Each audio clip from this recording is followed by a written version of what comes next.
السلام علیکم ورحمۃ اللہ وبرکاتہ۔ دوستو، ویلنٹائن ڈے جو کہ اس وقت پوری دنیا میں بعض ممالک میں مذہبی طور پر منایا جاتا ہے اور بعض ممالک میں محبت کے نام پر، اور اسی طرح کچھ ممالک کے اپنے اپنے نظریات کے مطابق اس کو منایا جاتا ہے۔ ویلنٹائن ڈے کی کیا حقیقت ہے؟ یہ کیوں منایا جاتا ہے؟ اور آیا اگر ایک مسلمان اس کے عقائد کو اپناتا ہے تو اس پر کیا اثر پڑتا ہے؟ اور دین اسلام میں ویلنٹائن ڈے کو کس نظر سے دیکھا جاتا ہے؟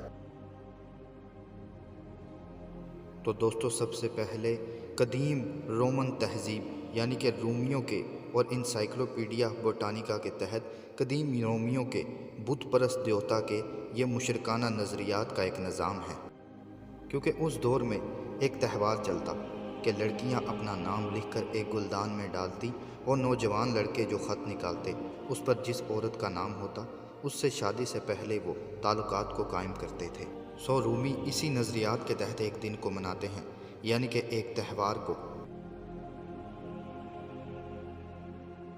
اسی طرح ویلنٹائن ڈے کی ایک اور ریسرچ کے مطابق ویسٹرن فیملی اور انسائکلوپیڈیا کے مطابق عیسائیت کے مذہبی رہنماؤں نے اس کو اور بھڑکایا اور ان کے پادری سینٹ ویلنٹائن کے نام سے اس تہوار کو بھی مناتے ہیں۔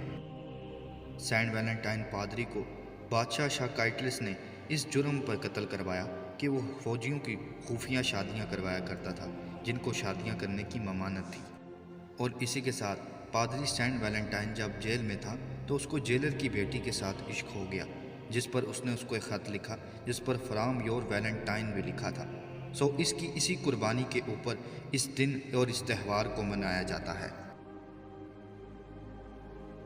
اسی کے ساتھ بعض رومیوں کا یہ بھی عقیدہ ہے کہ ان کے محبت کا دیوتا کیپٹ، جو کہ دلوں کے اوپر تیر مار کر دلوں میں محبت کو اجاگر کرتا ہے، اور اسی کے ساتھ دوسرا نظریہ کہ ان کی محبت کی دیوی وینس، جس کو گلاب کا پھول پسند تھا، ان کے نزدیک کے ویلنٹائن ڈے کے دن گلاب کا پھول دینے سے بھی دلوں میں محبت پیدا ہو جاتی ہے۔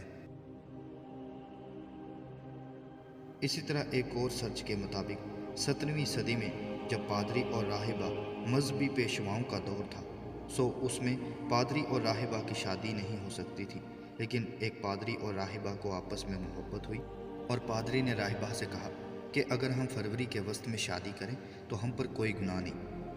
اسی جرم کے اوپر ان کو بھی قتل کر دیا گیا۔ بعد میں لوگوں نے ان کی اس مظلومیت کے اوپر بھی اس دن کو منانا شروع کر دیا، اور اسی کے ساتھ ساتھ پوری دنیا میں مختلف نظریات اور تصورات کے تحت اس دن کو منایا جانے لگا۔ آج یہ تمام تر اثرات مذہبی ممالک تک بھی پہنچ چکے ہیں اور بہت سے اپنائے جا چکے ہیں۔ حالانکہ رومیوں کے دیوتا کے مشرکانہ نظریات اور اس طرح لڑکیوں کا خط ڈال کر وہ نوجوان لڑکوں کا ان سے شادی کے بغیر تعلقات کو قائم کرنا، یا سینٹ ویلنٹائن کا فوجیوں کی ناجائز شادیاں کروانا، اور اسی طرح 17ویں صدی میں پادری اور راہبہ کے ناجائز تعلقات، یہ تمام تر نظریات بے حیائی اور شرک پر مبنی کہلاتے ہیں۔ اور اس تمام تر نظریات اور اس بے حیائی کے جو تمام تر اثرات ہیں وہ پوری دنیا اور تمام معاشرے میں سبھی بخوبی جانتے ہیں۔ اگر کوئی مسلمان ان نظریات کو اپناتا ہے یا اس دن کو منانے کی کوشش کرتا ہے تو سنن نبی داؤد میں ایک حدیث ہی اس کے لیے کافی ہے کہ حضرت ابن عمر رضی اللہ عنہما سے روایت ہے کہ رسول صلی اللہ علیہ وآلہ وسلم نے فرمایا، جس نے کسی قوم سے مشابہت اختیار کی تو وہ انہی میں سے ہوا۔ دین اسلام محبت سے نہیں روکتا، لیکن ایسی ناجائز محبت جس سے بے حیائی کو فروغ ملے، اس سے دین اسلام سخت اس پر وعید کرتا ہے، اور علماء کرام کے فتاوی بھی اس پر موجود ہیں۔ ہمیں چاہیے کہ ایسے تمام تر نظریات اور عقائد سے دور رہیں جس سے بجائے ہماری رہنمائی کے الٹا ہم گمراہی میں اور ڈوبتے چلے جائیں۔ اللہ تعالیٰ سے دعا ہے کہ وہ ہمیں اپنے دین کو سمجھنے، اس پر عمل کرنے، دوسروں تک پہنچانے اور ایسے تمام سے عقائد و نظریات سے محفوظ رکھے جس سے ہمارے دین میں بگاڑ پیدا ہو۔